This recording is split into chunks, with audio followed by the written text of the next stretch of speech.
రీసెంట్‌గా వైఎస్ జగన్‌మోహన్ రెడ్డి గారు ఒక ఫంక్షన్ ఈవెంట్‌కి వెళ్ళడం జరిగింది. ఆ ఈవెంట్‌లో పెద్ద పెద్ద మహామహులు కూడా రావడం జరిగింది. స్టాలిన్ గారు గాని, ఇంకోటేంటంటే తలపతి విజయ్ గారు గాని. సో, జగన్‌మోహన్ రెడ్డి గారు కూడా తమిళనాడులో ఏదైనా పార్టీ పెట్టబోతున్నారా? లేకపోతే ఇంకేదైనా చేయబోతున్నారా తమిళనాడులో అని చాలామంది చాలా రూమర్స్ అనేది స్ప్రెడ్ చేయడం జరిగింది. దాన్ని చెక్ పెడుతూ ఈ వీడియోలో మీకు క్లియర్ అండ్ క్లారిటీగా మేము ఒక చిన్న పాడ్‌కాస్ట్ చేయడం జరిగింది. సో, ఈ వీడియో గనుక మీరు చూసుంటే మీకు ఇంకా క్లారిటీ వస్తది.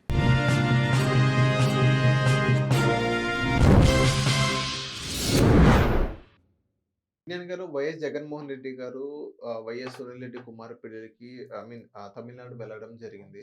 సో, అక్కడ మహామహులందరూ వెళ్లారు. సో, చాలామంది ఏమంటారంటే అక్కడ వైఎస్ఆర్‌సీపీ తమిళనాడులో ఒక పార్టీ పెట్టబోతున్నారు జగన్మోహన్ రెడ్డి అని కొంతమంది చెప్పడం జరుగుతుంది. సో, మీ దగ్గరకొచ్చిన ఇన్ఫర్మేషన్ ఏంటి? వివాహ వేడుకలు లేదా సంతాప సభలు ఇలాంటివన్నీ ఉన్నప్పుడు పలువురు ఎక్కడెక్కడి నుంచో వచ్చి కలుసుకోవడం ఆనవాయితీ. ఓకే. ఫర్ ఎగ్జాంపుల్ ఒక చిన్న క్రోనలాజికల్ ఆర్డర్‌లో వద్దాం. తారక రత్న గారు చనిపోయినప్పుడు బంధువు కాబట్టి విజయసాయి రెడ్డి గారు వచ్చారు. అవును. బంధువు కాబట్టి చంద్రబాబు నాయుడు గారు వచ్చారు. అవును. చంద్రబాబు నాయుడు గారు విజయసాయి రెడ్డి గారు పక్కన కూర్చొని మాట్లాడితే ఇన్ని రాశారు. అక్కడ విజయసాయి రెడ్డి గారు వచ్చిన తర్వాత అంటే కొంచెం డీవియేషన్ ఇది. విజయసాయి రెడ్డి వచ్చిన తర్వాత వీళ్ళిద్దరు చంద్రబాబు నాయుడు గారు వీళ్ళిద్దరు కలిసి ఒక టైం స్పెండ్ చేయడం జరిగింది. ఆ! కూర్చొని అది మీడియాలో అందరూ ఎక్కాడు. అవును. అప్పటి నుంచి వైఎస్ఆర్‌సీపీ వాళ్ళు గాని, జగన్మోహన్ రెడ్డి గారు గాని, విజయసాయి రెడ్డి గాని దూరం పెట్టారని చాలా మంది అన్నారు. సరిగ్గా అలాగే దూరం పెట్టారు ఇప్పుడు మనందరికి కనిపిస్తుంది. ఎగ్జాక్ట్‌లీ అదే చెప్తున్నా. ఆ! ఏం చేస్తున్నారంటే ఒక ఆర్టిస్ట్ హాస్పిటల్‌కి వెళ్ళగానే పోయాడు అయిపోయింది ఆఖరి శ్వాస ఇదిగో వదిలేసాడు. ఆయన వచ్చి అయ్యా నేను బతికే ఉన్నానయ్యా అని చెప్పి 10 సార్లు చెప్పి లాస్ట్ చచ్చిపోయిన వాళ్ళు కూడా ఉన్నారు తెలుసా? అంటే ముందే మనం ఆ కార్యక్రమాన్ని ఆ ముడి తెంపేస్తాం. స్లోగా అది తెగుద్ది. అట్లాగే జరిగింది యాక్చువల్‌గా. ఈ మంచి పాయింటే పట్టుకున్నావు నువ్వు. అప్పుడు అలా ఉన్నప్పటి నుంచి అంటే లేనోళ్ళకి కూడా డౌట్‌లొస్తాయి. నిజమేనేమో! అయినా అంతసేపు ఎందుకు మాట్లాడాలి? అదేంటి ఇదేంటి? ఎందుకైనా మంచిది ఓ కన్నేసి ఉంచండి. సార్ పెద్ద సార్ మీ మీద కన్నేసి ఉంచాడు. నా మీద చిన్నప్పటి నుంచి నేను చేతులారా వేయించా. నాతో పాటు ఇలా అలా నా మీదే కన్నేసాడు అంటే ఇంకెందుకు నేను ఇక్కడ ఉండాలి అనిపిస్తదా? అనిపియదా ఎవరికైనా? కామన్ అది. ఏ ఇంట్లో అయినా అంతే. సో, నమ్మకాలు పోయాయి. మనిషికి డౌట్ వచ్చిందంటే డౌట్‌లు రాకూడదు కొన్ని బంధాలకు. అవునా? డౌట్ వచ్చింది అంటే చాలు అది దూరం అవుతుంది. డౌట్‌లు ఎవడు పుట్టిస్తున్నాడు డౌట్‌లు ఫస్ట్ అవునా? ఆ తర్వాత ఏమైంది? షర్మిల గారి ఇంట్లో పెళ్లి. అవునా? వాళ్ళ ఇంట్లో పెళ్ళున్నప్పుడు ఆవిడ మర్యాదపూర్వకంగా చంద్రబాబు నాయుడు గారిని కలిసి వచ్చింది. కలవడం వరకు ఓకే. పొరపాటున ఆవిడ పసుపు చీర కట్టుకొని వెళ్ళినందుకు దాన్ని కూడా వక్రీకరించారు. వక్రీకరించడం ఏంటి? జగన్ ఈవెన్ సొంత అన్న చెప్పడం అనేది నాకు బాధాకరం అనిపించింది. ఆవిడే చీర చెప్పింది. గురించి. చెల్లెలు కట్టుకున్న చీర గురించి కూడా విమర్శిస్తారా? యెస్. అని చెప్పేసి. అది ఇంకా దూరాన్ని పెంచిందే తప్ప తగ్గించలా. యెస్. అవును. అవునా? ఇప్పుడు చాలా అయ్యో! మధ్యలో ఇంకోటొచ్చిందమ్మా. మన మంచు మనోజ్ పెళ్ళైనప్పుడు కూడా వైఎస్ విజయమ్మ గారు వీళ్ళందరినీ చూసాం అక్కడ మనం. అది కూడా వాళ్ళ బంధువులు కాబట్టి వచ్చారు. ఓకేనా? ఇప్పుడు అసలు విషయంలోకెళ్తే జగన్ గారి పెదనాన్న కొడుకు బ్రదరే జార్జ్ రెడ్డి వాళ్ళ అబ్బాయి సునీల్ రెడ్డి గారు. వాళ్ళ కొడుకు సాహిల్ అండ్ వేదిక అనే అమ్మాయి వివాహ వేడుక. మహామహులందరినీ పిలవాలి. ఫస్ట్ ఎంత కాదనుకున్నా వాళ్ళ కమ్యూనిటీ వాళ్ళు ఉంటారు కదా! అవునా? ఇప్పుడు స్టాలిన్ వాళ్ళ కమ్యూనిటీయే. విజయ్ వాళ్ళ కమ్యూనిటీయే. స్టాలిన్ వచ్చాడు. విజయ్ వచ్చాడు. నెక్స్ట్ కమ్యూనిటీలు పక్కన పెట్టేస్తే బంధుత్వాలు.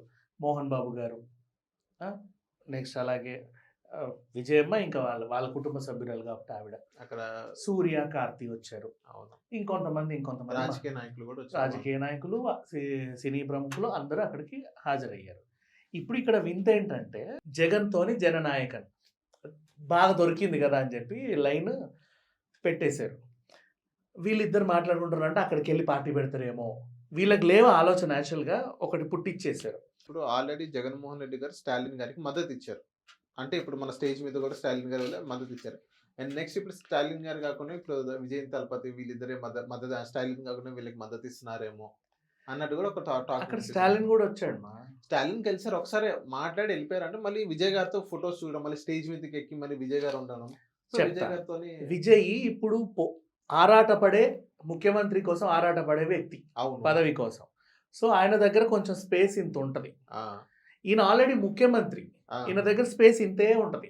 ఓకే. ఈయన అలా వచ్చి అలా వెళ్ళడమే చాలా ఎక్కువ. అవును. రావడమే ఎక్కువ అనుకుంటా. అవునా? ఆయన అలా వచ్చినా సరే కాసేపు ఉంటాడు. ఎందుకంటే అది ఆయనకు అవసరం. బికాజ్ నెక్స్ట్ ముఖ్యమంత్రి అవ్వాలి కాబట్టి, ఆయనకి ఇంకా అక్కడ ఎంతమంది ఉంటే అంతమంది మద్దతు ఆయనకు అవసరం. పైగా ఆయన సినిమా ఇప్పటికీ రిలీజ్ అవ్వడానికి సస్తుంది 'జననాయకన్'. అంతలో పెద్ద ఏదో సినిమా అంటే అది కూడా ఏం లేదక్కడ.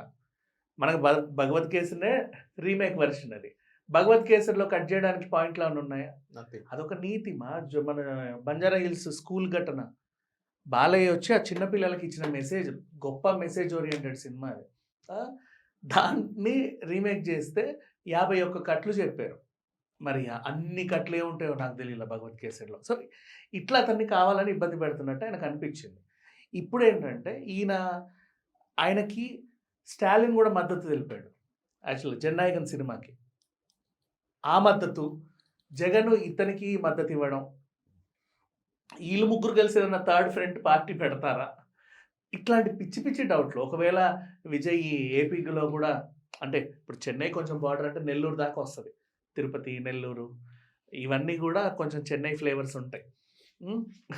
ఇటు వరకు ఏదో వస్తారు. ఒక పెళ్లికి వెళ్ళిన పాపానికి మొత్తం ఈ మొత్తం మనం చూస్తున్నాం. ఇంకా వింత చెప్తా విను. ఉమ్.